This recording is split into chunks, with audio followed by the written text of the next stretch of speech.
ಎಲ್ಲ ನನ್ನ ಪ್ರೀತಿಯ ವೀಕ್ಷಕರಿಗೆ ನಿಮ್ಮ ರಘುರಾಮ್ ಮಾಡುವ ಆತ್ಮೀಯ ನಮಸ್ಕಾರಗಳು. ಮತ್ತೆ ನಿಮ್ಮ ರಘುರಾಮ್ ಬಂದು ಈ ಸಿನಿಮಾ ಸರಸ್ವತಿಯಲ್ಲಿ ಇನ್ನೊಂದು ಹೊಸ ಸತ್ಯ ಕಥೆಯನ್ನು ಹೊತ್ತು ತಂದಾಯಿತು.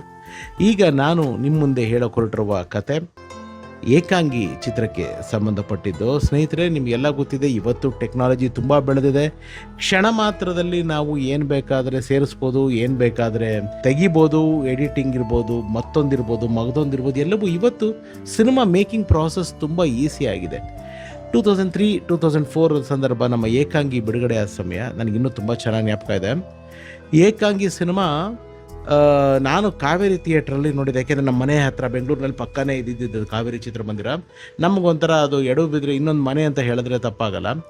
ಏಕಾಂಗಿ ಸಿನಿಮಾನ ಕಾವೇರಿ ಚಿತ್ರಮಂದಿರದಲ್ಲಿ ನಾವು ನೋಡಿದ್ದು. ಆಫ್ಕೋರ್ಸ್ ಅದು ಪ್ರೀಮಿಯರ್ ಶೋನೂ ಅಲ್ಲೇ ಆಗಿತ್ತು. ರವಿ ಸರ್ಗೆ ಅದೊಂದು ಸೆಂಟಿಮೆಂಟ್ ಇತ್ತು. ಊರ್ವಶಿ ಇಲ್ಲ ಕಾವೇರಿನಲ್ಲಿ ರೆಗ್ಯುಲರಾಗಿ ಅವರೆಲ್ಲ ಚಿತ್ರಗಳನ್ನ ಒಂದು ಪೂರ್ವಭಾವಿ ಪ್ರದರ್ಶನ ಅಂದರೆ ಪ್ರೀಮಿಯರ್ ಶೋ ಅಂತ ಏನು ಹೇಳ್ತೀವಿ, ಇವತ್ತೆಲ್ಲ ಮಾಲ್ಗಳಲ್ಲಿ ಏನು ಬರುತ್ತೆ ಅದನ್ನು ತುಂಬ ಕಡಿಮೆ ಜನ ಅದು ಅಲ್ಲಿ ಹಾಕ್ತಾ ಇದ್ದಂಥ ಸಂದರ್ಭ. ಅವತ್ತು ಇಡೀ ಇಂಡಸ್ಟ್ರಿ ಸೇರಿತ್ತು. ಪಿಕ್ಚರ್ ನೋಡಿದ್ರು. ಅವತ್ತು ನಾವು ಪಿಕ್ಚರ್ ನೋಡೋದಕ್ಕಿಂತ ಹೆಚ್ಚಾಗಿ ಆ ಸಂಭ್ರಮನ ಪಡೋದೇ ಒಂದು ದೊಡ್ಡ ವಿಷಯ ಆಗಿತ್ತು.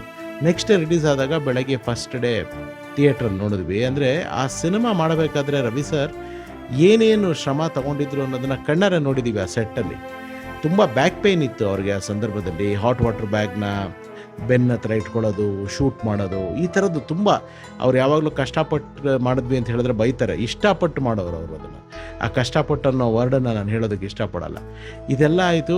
ಅವರು ಸಿಂಬಾಲಿಕಲ್ ಆಗಿ ಒಂದು ಶಾರ್ಟ್ ತೆಗೆದಿದ್ರು. ಅದರಲ್ಲಿ ವನಿತಾ ವಾಸು ಮೇಡಮ್ ಅವ್ರ ಕ್ಯಾರೆಕ್ಟರ್ ಬಂದಾಗ ಒಂದು ಬಣ್ಣದ ಚಿಟ್ಟೆ ಹಿಂಗೆ ಹಾರುತ್ತೆ, ಅವ್ರ ಸುತ್ತಮುತ್ತಲು ಹಿಂಗೆ ಹೋಗುತ್ತೆ. ಸಿಂಬಾಲಿಕಲ್ ಆಗಿ ಆ ಕ್ಯಾರೆಕ್ಟ್ರು ಒಂದು ಬಣ್ಣದ ಚಿಟ್ಟೆ ಥರ ಹಾರ್ಕೊಂಡು ಹೋಗುವಂಥ ಕ್ಯಾರೆಕ್ಟರ್ ಥರ ಅಂತ ಹೇಳುವಂಥ ಒಂದಿದು ಚೆನ್ನಾಗಿ ಜ್ಞಾಪಕ ಇದೆ. ಥಿಯೇಟ್ರಲ್ಲಿ ಫಸ್ಟ್ ಡೇ ಅದು ಬಂದಾಗ ಯಾನೋ ಒಬ್ಬ ಆಡಿಯನ್ಸ್ ಕೂಗ್ತಾರೆ ಅಲ್ಲಿಂದ, ಚಿಟ್ಟೆ ಯಾಕೋಗ್ಬಿಡ್ತಿದ್ಯಾ ಅಂತ. ಅಂದರೆ ಒಂದು ಕ್ರಿಯೇಟರ್ ಅದನ್ನು ಯಾವ ಸಿಂಬಾಲಿಕಲಾಗಿ ತೆಗೆದ್ರು ಅದು ಜನಕ್ಕೆ ರೀಚ್ ಆಗದೇ ಇದ್ದಾಗ ಅದರ ನೋವು ಏನಂತ ಅವತ್ತಿಗೆ ಅರ್ಥ ಆಗಿಲ್ಲ, ಇವತ್ತಿಗೆ ಅರ್ಥ ಆಗುತ್ತೆ. ಎಲ್ಲ ಆಯಿತು. ಏಕಾಂಗಿ ಚಿತ್ರಕ್ಕೆ ಬಹಳ ಒಂದು ಮಿಶ್ರವಾದ ಪ್ರತಿಕ್ರಿಯೆ ಬಂತು. ಫಸ್ಟ್ ಡೇನೇ ನೀವು ನಂಬಲ್ಲ ಸ್ನೇಹಿತರೆ, 10ವರೆಗೆ ಎಲ್ಲ ನರ್ತಕಿ ಮೈನ್ ಥಿಯೇಟ್ರ್ ಇದ್ದಿದ್ದದು ಬಿಟ್ಟಿದೆ. ಮಧ್ಯಾಹ್ನ ನಮ್ಮ ಕಾವೇರಿಲಿ 11 ಗಂಟೆ ಶೋ, 2:15 ಮುಗಿಸ್ಕೊಂಡು ರವಿ ಸರ್ ಮನೆಗೆ ಹೋಗೋ ಅಷ್ಟೊತ್ತಿಗೆ ಸ್ಕ್ರಿಪ್ಟ್ ಬರೀತಾ ಕೂತಿದ್ದಾರೆ. ಏನಂತಂದರೆ ಏಕಾಂಗಿ ಚಿತ್ರದಲ್ಲಿ ಆ ಫಾದರ್ ಕ್ಯಾರೆಕ್ಟರ್ನ ತುಂಬ ಜನ ಇಷ್ಟಪಟ್ಬಿಟ್ರು. ಆ ಫಾದರ್ ಕ್ಯಾರೆಕ್ಟರ್ ಬೇಗ ಹೊಟ್ಟೋಗುತ್ತೆ ಚಿತ್ರದಿಂದ. ಆ ಫಾದರ್ ಕ್ಯಾರೆಕ್ಟರ್ನ ಕಂಟಿನ್ಯೂಷನ್ ಮಾಡಬೇಕು ಅಂತ ಶುಕ್ರವಾರ ರಾತ್ರಿಯಿಂದನೇ shooting. Kanteerava studio, Ravi sir ಮನೆ ಮೇಲ್ಗಡೆ ಟೆರಸ್ಸು, ಕೆಲವು ಜಾಗಗಳಲ್ಲಿ ಶುಕ್ರವಾರ, ಶನಿವಾರ, ಭಾನುವಾರ ರೀಶೂಟ್ ಮಾಡಿದ್ರು ಆ ಪೋರ್ಷನ್ಸ್ನ. ಅಂದರೆ ರೀಶೂಟ್ ಎಲ್ಲ ಫ್ರೆಶ್ ಶೂಟ್ ಮಾಡಿದ್ರು, ನಾಟ್ ರೀಶೂಟ್. ಮತ್ತು ಕೆಲವು ಸುಮಾರು ದೃಶ್ಯಗಳು ಅವರು ಮರುಚಿತ್ರೀಕರಣ ಮಾಡಿದ್ರು. ಅದನ್ನು ಭಾನುವಾರದವರೆಗೂ ಅದನ್ನು ಮಾಡಿ, ಸೋಮವಾರದಿಂದ ಅದನ್ನು ಎಡಿಟಿಂಗ್ ಮಾಡಿ, ಗ್ರೇಡಿಂಗ್ ಮಾಡಿ, ರೆಕಾರ್ಡಿಂಗ್ ಮಾಡಿ, ಶುಕ್ರವಾರಕ್ಕೆ ಅಂದರೆ ಮುಂದಿನ ಶುಕ್ರವಾರಕ್ಕೆ ಒಂದೇ ವಾರದಲ್ಲಿ ಹೊಸ ವರ್ಷನ್ ಆಫ್ ಏಕಾಂಗಿನ ಅವರು ರಿಲೀಸ್ ಮಾಡಿದ್ರು. ಬಹುಶಃ ಈ ಥರ ಗುಂಡಿಗೆ ಅಥವಾ ಈ ಥರ ಧೈರ್ಯ ಅಥವಾ ಈ ಥರ ಒಂದು ಕ್ರೇಜಿನೆಸ್ಸು ಯಾರಿಗೂ ನಮ್ಮ ಇಂಡಸ್ಟ್ರಿನಲ್ಲಿ ಸಾಧ್ಯನೇ ಇಲ್ಲ. ಬಹುಶಃ ಭಾರತೀಯ ಚಿತ್ರರಂಗದಲ್ಲೇ ಇದನ್ನು ಯಾರೂ ಮಾಡಿಲ್ಲ. ಈ ಶುಕ್ರವಾರ ಒಂದು ವರ್ಷನ್ ರಿಲೀಸ್ ಆಗುತ್ತೆ. ಆ ಒಂದು ವರ್ಷನ್ನಲ್ಲಿ ಕೆಲವು ಅಂಶಗಳನ್ನ ಜನ ಇಷ್ಟಪಡ್ತಾರೆ, ಮಿಕ್ಕಿದ್ದನ್ನು ಇಷ್ಟಪಡಲ್ಲ. ಆ ಇಷ್ಟಪಟ್ಟಿರೋ ಅಂಶ ಜನಕ್ಕೆ ಮತ್ತೆ ಕೊಡಬೇಕು ಅಂತ ಮತ್ತೆ ಮುಂದಿನ ಶುಕ್ರವಾರದೊಳಗಡೆ ಇನ್ನೊಂದು ಹೊಸ ಕೆಲವು ತುಣುಕುಗಳನ್ನ ಚಿತ್ರೀಕರಣ ಮಾಡಿ, ಬಿಟ್ಟು ರೆಕಾರ್ಡಿಂಗ್ ಮಾಡಿ, ಸೆನ್ಸಾರ್ ಮಾಡಿ, ಮತ್ತೆ ಅಗೇನ್ ಸೆನ್ಸಾರ್ ಮಾಡಿ. ಅವಾಗೆಲ್ಲ ಇವಾಗಿನ ಥರ ಕ್ಯೂಬು UFO ಲೋಡ್ ಮಾಡೋದಲ್ಲ, ಪ್ರಿಂಟ್ಗಳನ್ನ ಹಾಕಿ ಊರುಗಳಿಗೆ ಕಳಿಸ್ಬೇಕಾಗಿತ್ತು.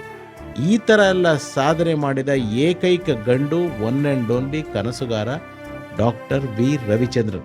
ಇವತ್ತು ತುಂಬ ಜನ ತುಂಬ ಮಾತಾಡ್ತಾರೆ, ನಾವು ಹಂಗೆ ಮಾಡಿದ್ವಿ, ನಾವು ಹಿಂಗೆ ಮಾಡಿದ್ವಿ, ನಾವು ಟ್ರೈಲರ್ನ ಒಂದು ನೈಟಲ್ಲಿ ಚೇಂಜ್ ಮಾಡಿಬಿಟ್ವಿ, ನಾವು ಒಂದು ಸಾಂಗನ್ನ ಬಹಳ ಬೇಗ ಚೇಂಜ್ ಮಾಡಿದ್ವಿ. ಇವೆಲ್ಲವೂ ಸಾಕಷ್ಟು ಜನ ಸಾಕಷ್ಟು ರೀತಿ ಮಾತಾಡ್ತಾರೆ. ಆದರೆ ಒಂದು ಕತೆ ದೃಶ್ಯಗಳನ್ನೇ ಒಂದು ವಾರದಲ್ಲಿ ಚಿತ್ರೀಕರಣ ಮಾಡಿ ಸಿನಿಮಾ ಬಿಡುಗಡೆ ಮಾಡಿ ತೋರಿಸಿದ್ದು ಏಕೈಕ ಕನಸುಗಾರ, the real showman of Kannada cinema. Kannada ಚಿತ್ರರಂಗ ಕಂಡ ಏಕೈಕ ಶೋಮ್ಯಾನ್ ನಮ್ಮ ಕನಸುಗಾರ ಡಾಕ್ಟರ್ ವಿ ರವಿಚಂದ್ರನ್. ಸೊ ಸ್ನೇಹಿತರೆ, ಇದಾಗಿತ್ತು ಇವತ್ತಿನ ಸಿನಿಮಾ ಸರಸ್ವತಿ. ಈ ಕತೆ ನಿಮಗೆ ಖುಷಿ ಕೊಟ್ಟಿದ್ರೆ ನಮ್ಮ ಶ್ರಮ ಸಾರ್ಥಕ ಅಂತ ತಿಳಿಸ್ತಾ, ಮತ್ತೆ ಮುಂದಿನ ಸಿನಿಮಾ ಸರಸ್ವತಿಯಲ್ಲಿ ಇನ್ನೊಂದು ಹೊಸ ಸತ್ಯ ಕತೆ ಹೊತ್ತು ನಿಮ್ಮ ಮುಂದೆ ಬರ್ತೀನಿ. ಅಲ್ಲಿವರೆಗೂ ಎಲ್ರಿಗೂ ನನ್ನ ನಮಸ್ಕಾರ. ನಾನು ನಿಮ್ಮ ರಘುರಾಮ್. ಸರ್ವೇ ಜನ ಸುಖಿನೋ ಭವಂತು. Love you all.